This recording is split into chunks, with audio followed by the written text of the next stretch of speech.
Antes de nós começarmos a nossa aula, hoje eu tenho dois convites especiais para você, professor, professora, aluno, você que ama a escola dominical, você que é um vocacionado para o ensino, o estudo e a divulgação da palavra do nosso mestre. Primeiro, claro, eu quero convidar você a se inscrever aqui em nosso canal, o canal ADMP TV. Este canal que tem sido uma fonte de bênção para a vida de muitos. Nós já somos quase 4.000 pessoas aqui, juntas louvando e adorando ao Senhor. E eu gostaria de convidar você para fazer parte também dessa comunidade de fiéis, acessando o nosso canal, inscrevendo-se, clicando no sininho de notificação, porque fazendo isso você ficará por dentro de todas as novidades que rola aqui no canal ADMP TV. Neste canal você encontra cultos ao vivo, congressos transmitidos com mensagens e louvores maravilhosos, testemunhos, subsídios teológicos que irão enriquecer a sua aula e o seu conhecimento bíblico e muito mais. Então não perca tempo, inscreva-se agora, antes de nossa aula começar, no canal ADMP TV. Se você já é um inscrito, clique no sininho de notificação e fique por dentro de todas as nossas novidades. ADMP TV, um canal de bênção para você. E nós também queremos convidá-lo para o nosso glorioso, grandioso 6º Congresso de Escola Bíblica Dominical do Triângulo Mineiro. Este congresso que se realizará nos dias 10 e 11 de novembro, aqui em Uberlândia, Minas Gerais, no templo da Assembleia de Deus, Missão aos Povos. Você é o nosso convidado especial. Na ocasião estará conosco pastor Aguinaldo Betti, estará conosco pastor César Moisés, estará conosco pastor Jamiel Lopes, professora Camila de Campo Grande e muitos outros nomes, homens e mulheres de Deus, que estarão aqui com o intuito de passar para você preciosas lições para que a nossa escola dominical cresça em graça, em conhecimento, em recursos pedagógicos, cresça em dimensão e em qualidade. Você é o nosso convidado especial.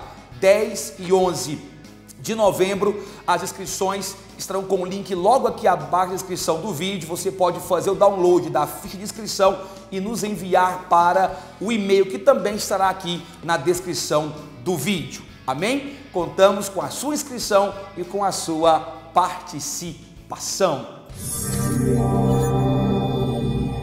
Vamos então para a nossa aula, e a aula de hoje é a de número 14. Meus irmãos, como o tempo passou rápido. Nós chegamos na nossa 14ª aula, a última aula do nosso trimestre, e que trimestre maravilhoso. Nós pegamos o livro de Levítico, eu e o professor Leonardo Novaes, nosso companheiro e amigo aqui na bancada, e nós dissecamos este livro tão maravilhoso. E hoje a gente caminha então para o encerramento, para o final do nosso trimestre, estudando o livro de Levítico. E o nosso foco hoje é o versículo 23 em diante, até o versículo do capítulo, na verdade, 23 em diante, ou seja, até o capítulo 27, que são os últimos capítulos do livro de Levítico. E a nossa lição, ela tem como título Entre a Páscoa e o Pentecostes. O nosso textuário encontra-se em Atos, capítulo 2, o versículo 1 e o versículo 4. Eu vou ler aqui na Almeida Revista e Atualizada, ou melhor, corrigida. Diz assim a palavra do Senhor. Cumprindo-se o dia de Pentecostes, estavam todos reunidos no mesmo lugar. Versículo 4. E todos foram cheios do Espírito Santo e começaram a falar em outras línguas, conforme o Espírito Santo lhes concedia que falassem. Irmãos e irmãs, professor, professora, nós estamos concluindo o livro de Levítico, e do capítulo 23 até o capítulo 27, nós temos Deus trazendo à memória trazendo a lembrança do povo de Israel, as principais festas, as principais datas cerimoniais que este povo deveria guardar e o significado, a simbologia que essas datas tinham para o povo de Israel.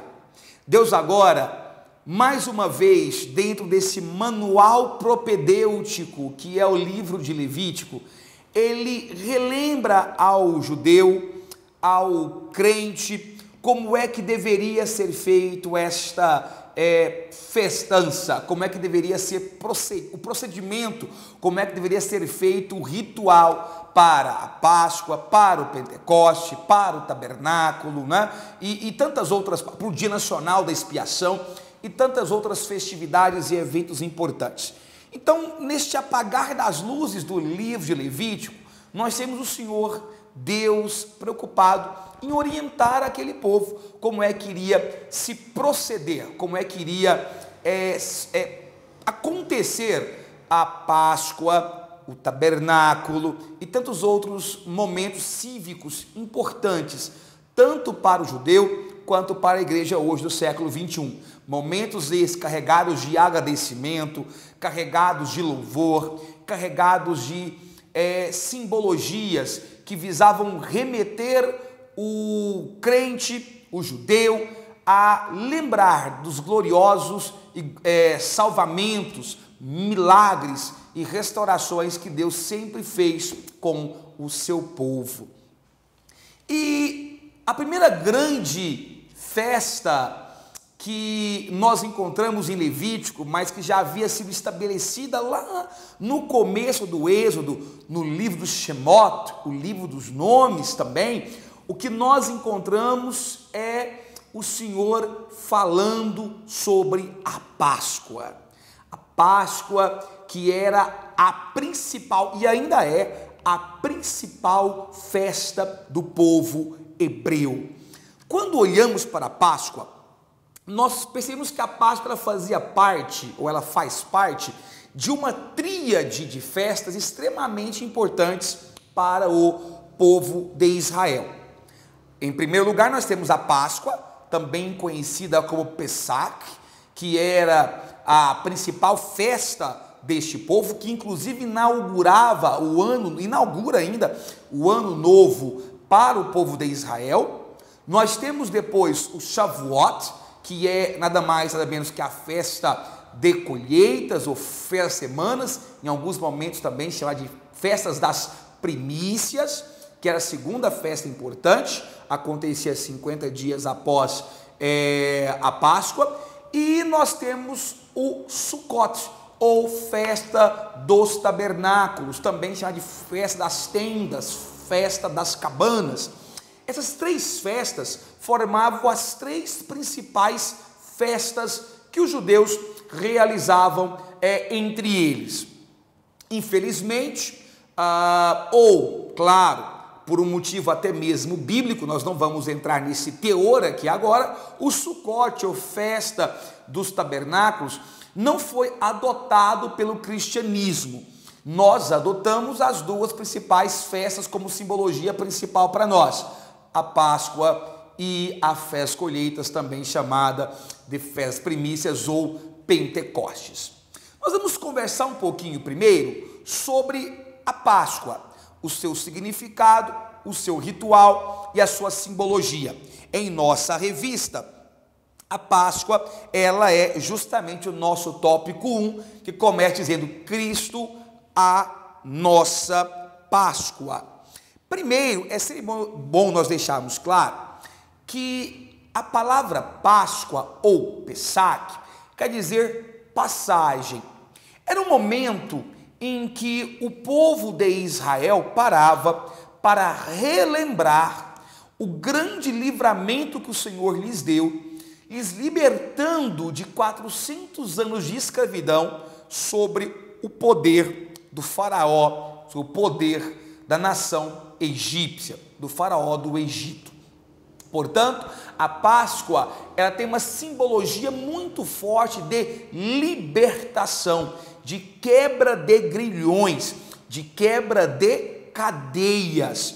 E era justamente isso que Deus tinha em mente quando instituiu este memorial. Era justamente isso que o Senhor Deus tinha em mente quando deixou bem claro que a Páscoa deveria ser comemorada todos os anos pelas famílias de Israel e posteriormente agora adaptada por nós. Por quê? Porque Páscoa lembra livramento.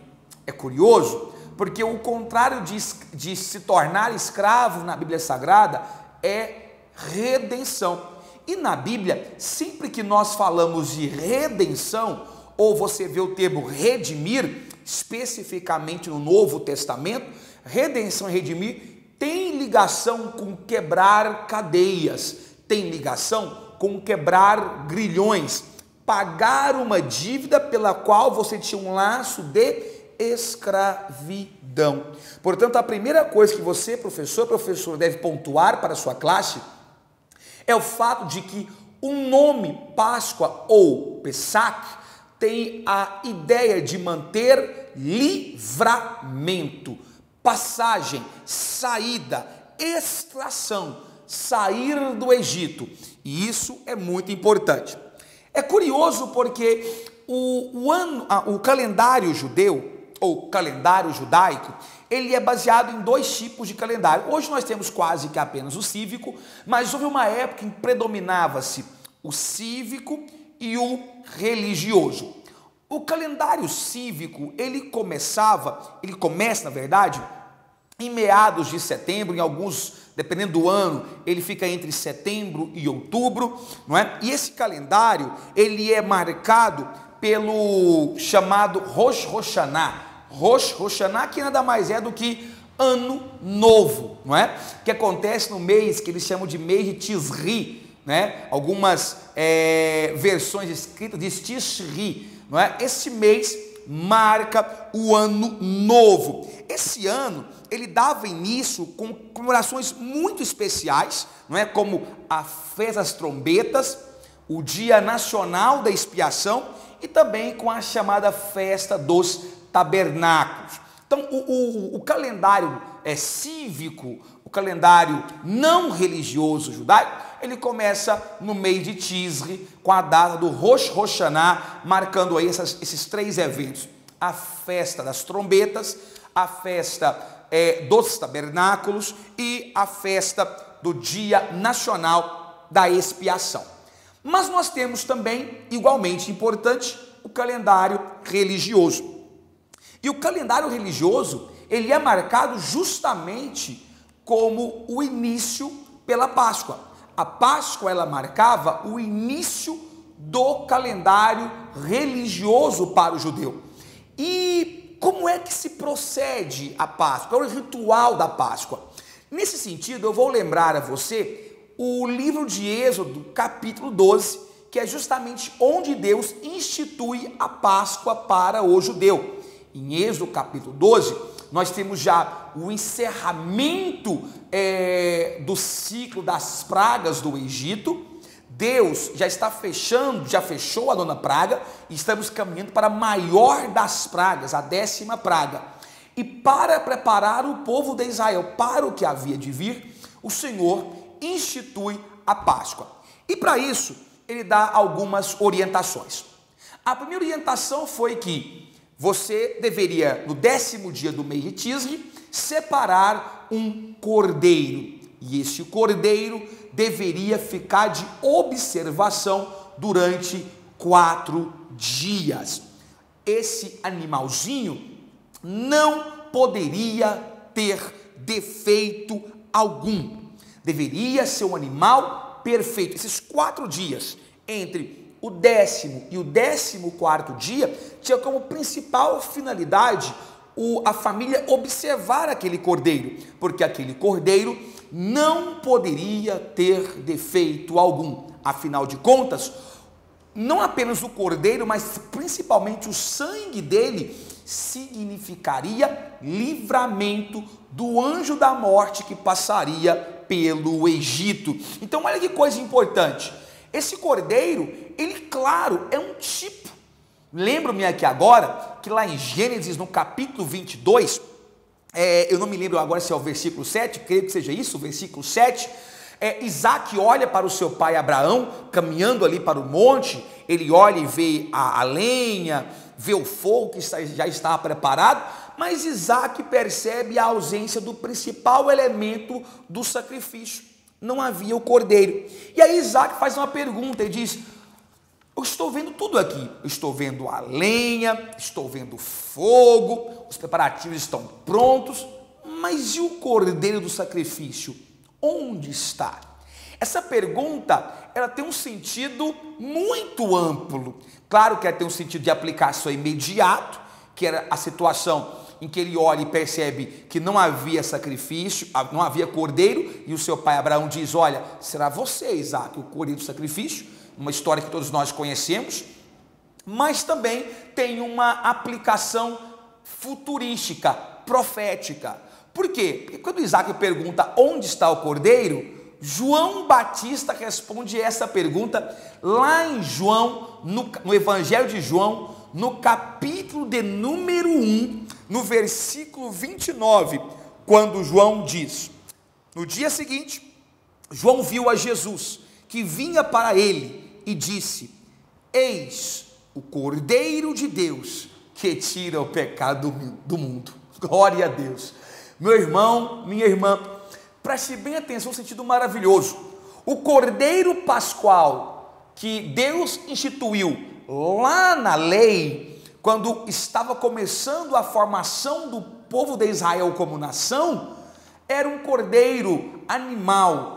Mas o Novo Testamento já se inaugura a visão de Cristo, e aqui vale lembrar que João ele escreveu, ao contrário dos seus companheiros sinóticos, Mateus, Marcos e Lucas, João ele escreve para gregos, para romanos, para judeus, para gentios em geral. E João diz: olha, João Batista respondeu a pergunta: Jesus é o cordeiro perfeito, muito mais perfeito que qualquer cordeiro da época da lei, do Antigo Testamento. E esse cordeiro vicário, Jesus, é que nos propiciou e nos propicia livramento do pecado. Então, a primeira figura da Páscoa, da Pessach, que fazia parte do que nós chamamos de Seder Pessach. Seder Pessach significa jantar da Páscoa. A primeira figura que nós temos, que é o cordeiro, já tem a sua realização, já tem o seu cumprimento no Novo Testamento. Em quem? Em Cristo Jesus.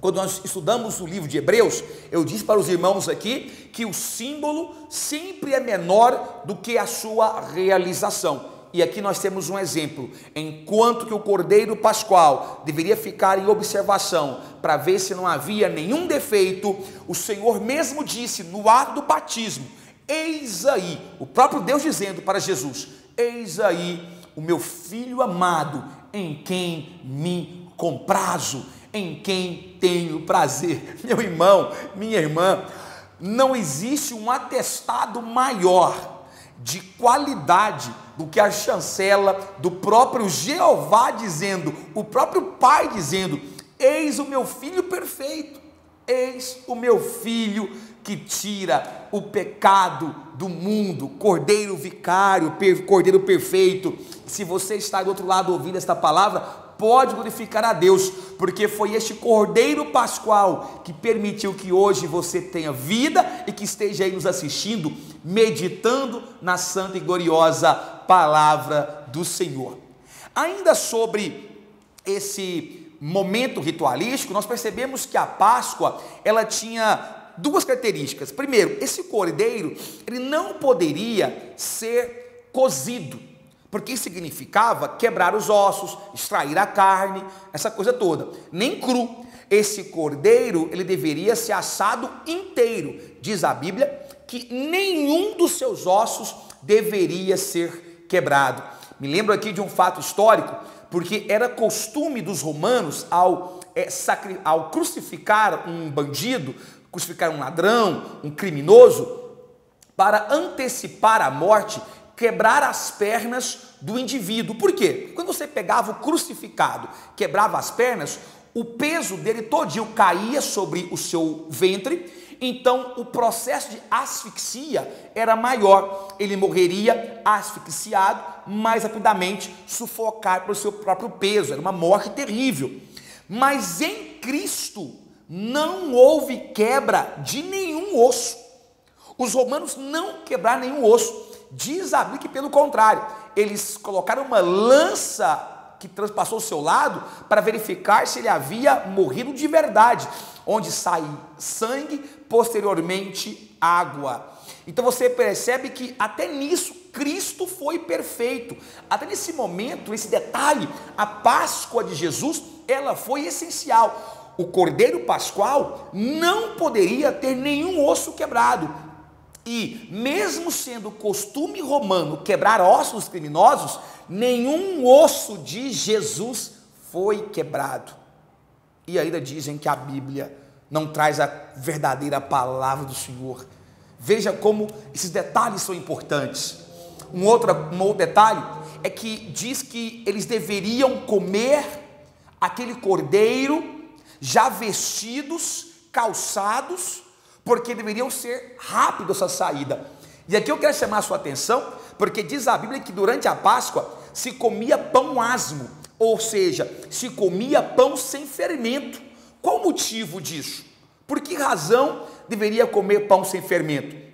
Primeiro motivo é porque não haveria tempo de esperar a massa levedar. Deveria ser comido às pressas. Quando você põe fermento na massa de qualquer alimento, você dá um tempo, espera pacientemente aquela massa crescer, levedada, para depois você fazer o pão, levar o pão ao forno, não é verdade? Quando aquele povo comia pão asmo, que dizia o seguinte: olha, tem que ter pressa, vocês não podem comer pacientemente, amanhã nós iremos sair deste lugar. E há uma lição preciosa para nós aqui também. Devemos ter pressa de sair deste mundo. Uma vez que o Cordeiro Pascual nos lavou, nos redimiu, nós estamos apressadamente querendo sair deste mundo. Lembro-me aqui agora de um versículo maravilhoso que diz assim: levantai-vos e andai, porque não é aqui o vosso descanso. Sim, não é aqui o vosso descanso, devido à corrupção que destrói e que destrói grandemente. Professor, professora, aluno que me escuta, o pão sem fermento quer dizer pressa. Não se acomode com este mundo, não se acomode com este lugar, com essa sociedade desvirtuada de valores. Entenda, não existe um salvador da pátria, do mundo, para a situação em que nós estamos caminhando. Nós estamos com pressa de sair deste mundo. Por quê? Porque nós queremos chegar logo ao céu. E muito em breve a trombeta irá tocar e nós, crentes em Cristo Jesus, iremos para o céu, sairemos desta terra. A nossa Páscoa, a nossa passagem será concretizada lá no céu. O segundo detalhe é que, além de ser comido o cordeiro com os pães asmos, também era comido com ervas amargas. As ervas amargas, elas fazem parte do cardápio da Páscoa para lembrar dos anos de sofrimento, de escravidão que aquele povo passou no Egito. Portanto, o significado da erva amarga era justamente lembrar de toda a cruz, de toda a dificuldade que o homem passa quando ele é cativo no pecado.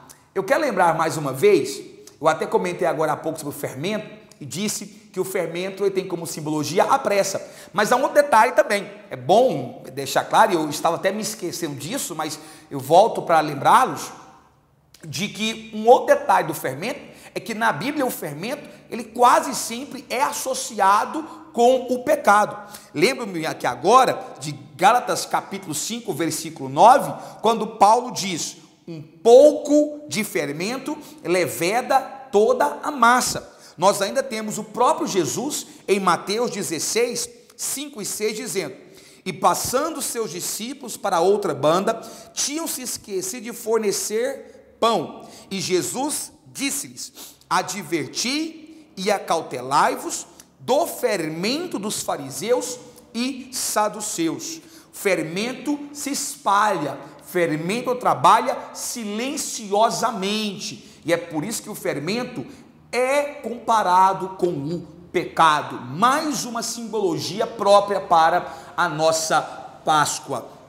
Meus irmãos, o Senhor Deus nos provê passagem, nos provê livramento por meio do seu único Filho, Jesus. Jesus, o Cordeiro Pascual, que nos livrou do Egito do pecado e que nos livra do Egito que é este mundo.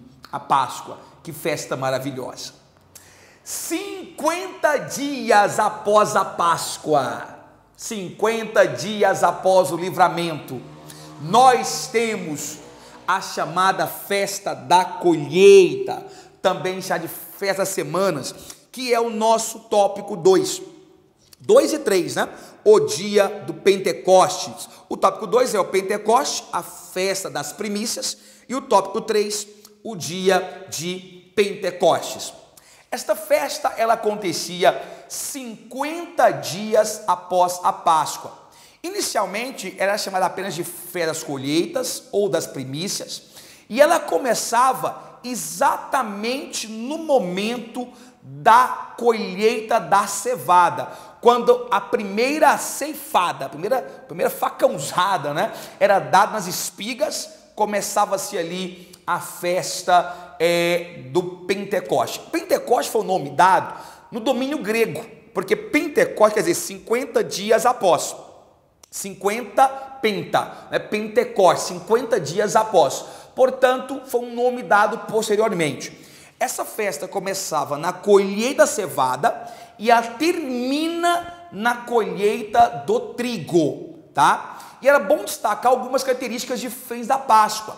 Por exemplo, a Páscoa, ela tinha um caráter mais caseiro, ela tinha um caráter mais interno, ela era realizada dentro do núcleo familiar.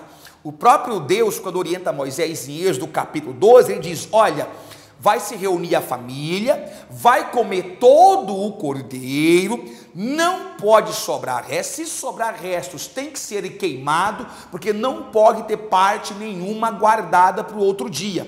Já tem reverência ao cordeiro, a simbologia do cordeiro. Não era um banquete, era um memorial. Da mesma forma, tem uma diferença em relação ao Pentecostes, porque o Pentecostes já não é uma festa caseira, é uma festa coletiva. A festa da colheita ou das primícias é uma festa realizada com todos, as famílias entre si, juntamente também com os amigos e com os estrangeiros. Inicialmente, o Pentecoste, ele era realizado e comemorado no próprio local onde a ceifa era realizada, né? Onde se fazia a colheita, se fazia a festa, uma festa na roça, digamos assim, não é verdade? Posteriormente, as comemorações, elas foram direcionadas para o templo de Jerusalém, tanto a festa do Pentecoste quanto a Páscoa. Então é sempre bom destacar que nos dois momentos havia um fluxo de migração muito grande em Israel, porque os povos saíam de suas casas para ir até os seus amigos, para ir até os seus familiares e ali comemorarem. Então, um processo de migração muito grande. É até bom lembrar, irmãos, daria um rico estudo sobre isso, que é por isso que lá no Evangelho de João, no capítulo 6, se não me engano, você encontra uma multidão seguindo a Jesus, próximo a Betsaida de Júlia e a próxima a Tiberíades. Por quê? Porque tanto Betsaida quanto Tiberíades eram cidades pequenas. Os estudiosos dizem que as duas cidades tinham no máximo 2.000 pessoas juntas, se somasse a população delas, tinha no máximo 2.000 pessoas ali. No entanto, acompanhando Cristo no dia do Sermão dos Pães, havia 5.000 pessoas. Como assim? É porque essas duas cidades estavam localizadas nas rotas de migração, nas rotas de romagem de quem descia para Jerusalém para comemorar a Páscoa e para comemorar o Pentecostes. E é por isso que tanta gente que afluía para Jerusalém e passava ali, encontrava Cristo e se achegava a ele. não é? Olha só que coisa interessante. Então, o Pentecoste era uma festa cívica nacional de muita alegria e era uma festa de agradecimento. O povo fazia isso para agradecer a Deus por tudo o que Ele havia provido para eles. Essa festa tinha características muito próprias, muito bonitas. E eu quero deixar claro aqui, já no final de nossa aula, que enquanto a Páscoa, ela tinha como caráter unificar Israel como nação, o Pentecoste tinha o caráter de louvar ao Senhor, uma festa cívica de alegria. E eu poderia elencar pelo menos 3 características para você, professor, professora, em relação ao Pentecoste. A primeira característica era aprender com a fraternidade, ou seja, aprender a distribuir. Por que isso? Porque quando se fazia a colheita, 2 coisas eram importantes. Primeiro, você não poderia comer enquanto não levasse para o templo de Deus as primícias, ou seja, os primeiros momentos, os primeiros frutos da colheita, os primeiros resultados da colheita deveriam ser levados ao templo. Enquanto isso não fosse feito, você não poderia, de hipótese alguma, aproveitar o que você colheu. E segundo, quando você colhia e enchia os cestos, ia caindo espigas pelo caminho, ia caindo ou sobrava também espigas nos pés. E era direito dos estrangeiros, dos pobres e das viúvas respigar a colheita, ou seja, eles poderiam passar atrás colhendo o que caía. Por que fraternidade? Porque auxiliava os pobres, auxiliava as viúvas, os estrangeiros e tudo mais. Portanto, perceba como era importante o papel do Pentecostes no sentido de fraternidade. Outro significado, segundo significado, a questão dos dons, repartir os dons. Isso ficou muito claro quando lá no Novo Testamento, o Espírito Santo escolhe justamente o Pentecostes para se manifestar pela primeira vez como dons, através da glossolalia, falar línguas estranhas. E a terceira finalidade que nós temos, professor e professora, que está registrado, é aprender a agradecer. Note que o Pentecostes, ao trazer as primícias da colheita, ao trazer os primeiros frutos do que havia plantado, estavam agradecendo a Deus. Agora veja bem, Cristo é o Cordeiro Pascual. 50 dias após a Páscoa, nós temos o Pentecostes. Seguindo exatamente o mesmo cronograma, nós temos o Pentecostes acontecendo em Jerusalém. Diz a Bíblia que cerca de 3.000 almas se convertem na primeira grande mensagem após a descida do Espírito Santo por meio da ministração do apóstolo Pedro. Eram as primícias da igreja, a colheita se aproximando, a colheita chegando. A igreja de Cristo já nasce como primícia do Senhor. Ali são as primícias da igreja, aquelas 3.000 almas que se convertem. É a Gênesis, é o início de um processo rico de agradecimento a Deus. Irmão, eu quero aproveitar aqui para lembrá-los de que no meio pentecostal, olha o nome, pentecostal, nós temos por tradição enfatizar os dons do Espírito Santo, porque nós entendemos que, como diz a própria lição, a Páscoa é necessária para o Pentecostes, mas a Páscoa sem o Pentecoste ela é ineficaz. E é sempre importante deixar bem claro que, sendo assim, nós cremos nos dons espirituais e nós cremos mais do que tudo que, sendo as primícias de Deus marcadas pela descida do Espírito Santo, somos uma geração que precisa impactar este mundo por meio do Espírito Santo de Deus. Páscoa e Pentecostes.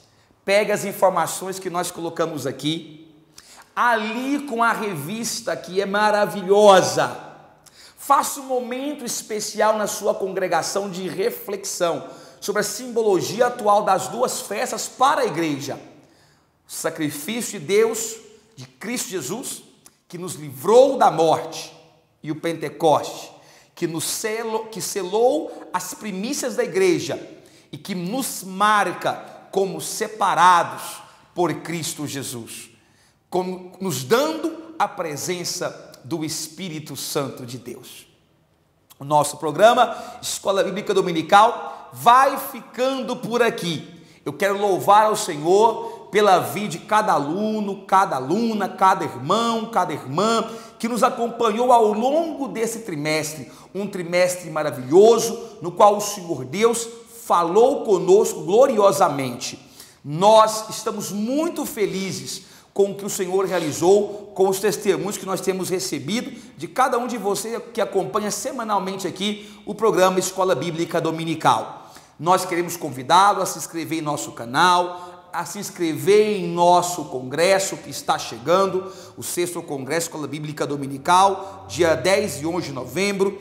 E eu não poderia deixar de finalizar este trimestre e esta lição fazendo uma oração de agradecimento a Deus. Agradecido pela sua vida, pela vida de cada professor, professora, superintendente e de todos aqueles que têm se dedicado com amor a esta grande obra do Senhor. Feche os seus olhos e ore comigo agora. Senhor, meu Deus, meu Pai, nós te louvamos, nós te agradecemos por tudo que o Senhor tem feito por nós. Te louvamos por ter enviado o teu Filho amado Jesus para nos propiciar vida e vida com abundância. Te louvamos porque o Senhor preparou um cordeiro vicário perfeito, que com o seu sangue nos tirou do charco, do lodo do pecado e nos deu vida e vida com abundância. Nós também te louvamos porque assim também nos providenciou o teu Espírito Santo. O Senhor nos providenciou o Consolador, que no Pentecoste desceu para ficar conosco, nos dando consolo, trabalhando para que houvesse as primícias da igreja. E nós te louvamos porque somos selados e somos marcados pelo teu poder santo. Eu apresento a ti cada professor, cada professora, cada irmão, cada irmã, aluno, aluna, superintendentes, que tem se dedicado com amor e com esmero a esta obra. Onde quer que eles estejam agora, derrame sobre eles o sentimento de amor, de graça, de paz, de felicidade e de ânimo para continuar na tua obra. Nós te agradecemos pelas lições maravilhosas que nós tivemos aqui. Como o Senhor falou conosco, continue nos abençoando, ó Pai, nos dando oportunidade de sermos cada vez melhores e nos aperfeiçoarmos em tua graça e em teu conhecimento. Em nome do teu Filho amado Jesus. Amém. Amém. Que Deus, em Cristo Jesus, te prospere sempre mais.